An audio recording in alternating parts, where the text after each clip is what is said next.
it's very easy for us to get very passionate about our favorite sports teams, about a concert with our favorite artists, favorite singers.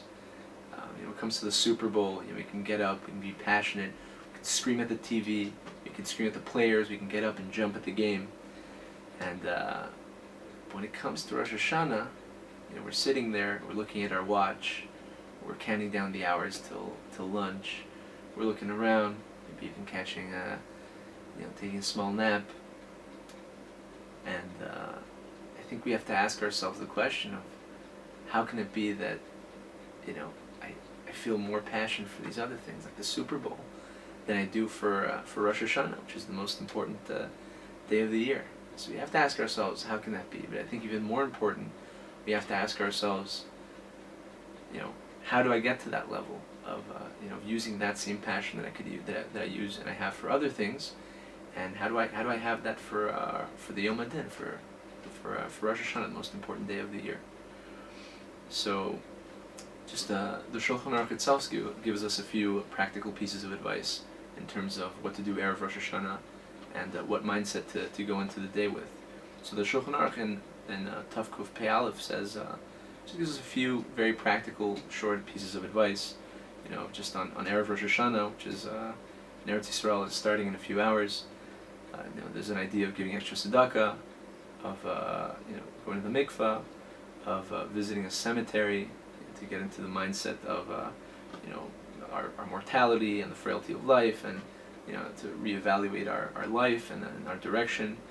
But in terms of the davening itself, I think just two very short pieces of advice in terms of how to make it more meaningful. So in the same way I think you prepare for a meeting with your boss or with the CEO of your company or for a job interview, I think it requires a little bit of preparation, a little bit of getting into the proper mindset, the proper mood. So I think the two most important points that I could think of was, first one is to make a list of things to daven for on Rosh Hashanah, so that when you walk in for the davening on Rosh Hashanah morning, you already know exactly what you're going to say. You have it all organized. So I think to have a list of things that you're davening for yourself for this upcoming year, spiritual things, physical things, whether it's parnasa, whether it's health, good grades, whatever it is that you need. Don't be embarrassed or ashamed to ask on this day, and to daven not only for yourself, but for your family members, for your friends, for anyone who you know that's in need of a refuah shlema, who's in need of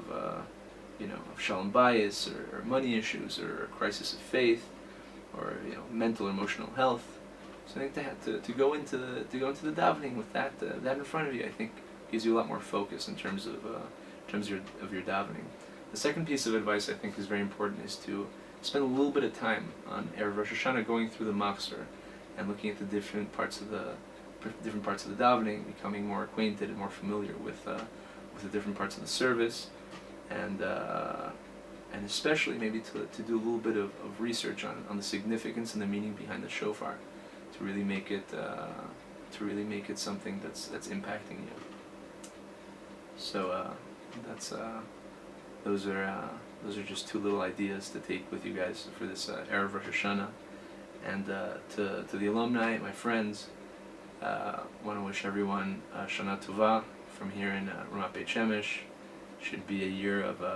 shefa, bracha, hatzlacha, dveikis, Torah, and Mitzvah Hashem, a geuladik year for everyone chutz la'aretz, for everyone in Eretz Yisrael. And Mitzvah Hashem, this Rosh Hashanah, we can come to the realization that our tefillos really do mean something and have the ability to affect many things in this world. And Mitzvah Hashem should be a good 57, 74 for everyone, for everyone's families, and for Al Vam Yisrael, and for the entire world. אני לדודי